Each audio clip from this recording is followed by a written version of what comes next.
Hey guys, what is up? Welcome back to another episode here on Gladiator Disc Golf. Today, we're talking about one of the oldest molds in all of disc golf, but also one of the most tried and true molds that have lasted decade after decade. Today, we're talking about the Innova Roc.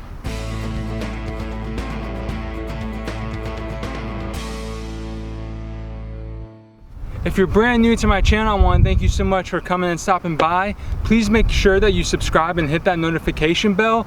And everybody, don't forget to like this video. All right, so the Innova Roc is a mold that has been around for decades. It's a tried and true mold. All players, from amateurs and brand new people to the game, to the top tier pros, and Innova Pro specifically at that, have thrown the Roc and have used the Roc time and time again and keep it in their bag at all times. Over the years, there have been a ton of variations to the Roc mold. You have the Roc X3, I think there's the Roc V, or the V-Roc, sorry. You have the regular Roc, you have the classic Roc, you have the Roc 3, that if I haven't said that already, that Paul Macbeth basically, when he was an Innova sponsor player, that was one of his signature discs. Four-time world champ. You can find those Roc 3s pretty much everywhere. The Roc is a mold that a ton of people use all the time, and for good reason. All right, the Roc is just a fantastic disc, and it really lets you learn how to play the game of disc golf and how to throw properly. So we're not talking about any of those other variations today. We're just talking about the simple Roc. The Roc is a mid-range at 4 speed, 4 glide, 0 turn, and 3 fade. So in regard to that 3 fade, I don't want you guys to, especially if you're new to the game, be intimidated at thinking that this disc might be too overstable for you, because while it does have a 3 fade, you have to keep in mind that it's also only 4 speed. So that means that when you really power this disc and you get some nice arm speed behind it, it's not going to turn over, but it's going to go pin straight and then a little bit of a baby fade at the end. So at first, you might find that it's pretty overstable, but as your arm speed grows, the longer you continue to play, you're going to be able to really throw this disc quite nicely. I have it in 2 plastics, but in 3 different stabilities, and I'll explain what I mean by that here in just a second. So I have it in KC Pro, and KC stands for Ken Climo. Ken Climo is a 12-time disc golf world champ, but the Roc was like his go-to, and so he has his own plastic blend, and the KC Pro Roc is a fantastic disc. I have the Roc also in another plastic that truly I've never really seen before. I have the Roc in R Pro plastic, so it's super flexible and gummy and just feels really, really good in the hands. I've never seen it in R Pro plastic other than this one time, and I bought this disc used, so I knew I had to pick it up because I just needed to see what it would do.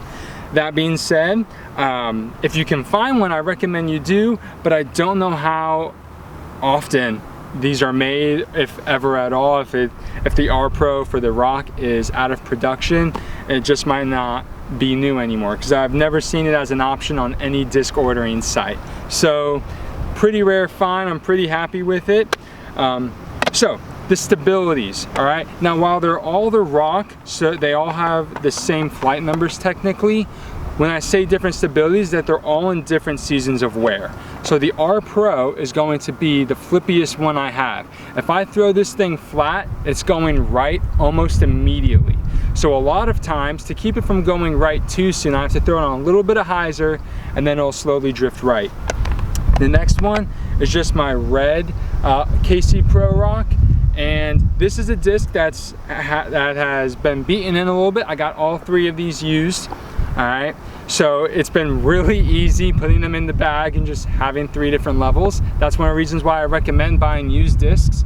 If you don't want to wait to season them yourself, you'd rather just throw one that's already seasoned, it's not a bad option. This one flies pretty straight. It'll turn a little bit, and then it'll fade a little bit at the end. So a pretty straight flyer. And then the last one is actually a brand new KC Pro Roc, pretty much brand new. I've only been able to throw it a handful of times, and there were hardly any markings or anything at all on it. This one is definitely the most overstable. So this one will fly straight and then fade at the end. It's not really going to turn unless I try to flex it. But guys, the Roc is a great mold, and it's definitely one that every new player should have in the bag, or at least something comparable to it, because it's definitely something that's going to help you learn your angles, learn your release timing, and all that stuff.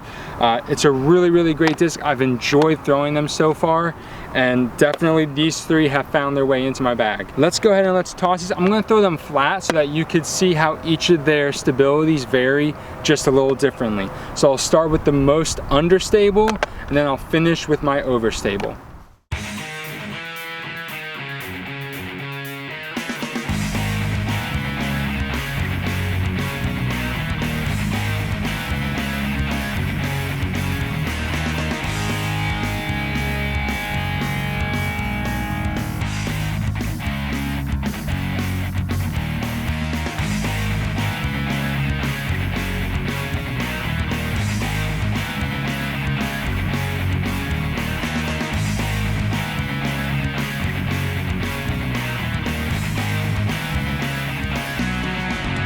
Alrighty guys, well, I hope this video helped you learn a little bit more about the Roc. It's a great disc. I strongly recommend that everyone goes out and try it, because I think you'll love it. I know I did the moment I threw it.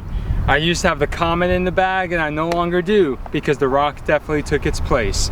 Alright, well, that's all I have for you today, guys. Until next time, have a good round.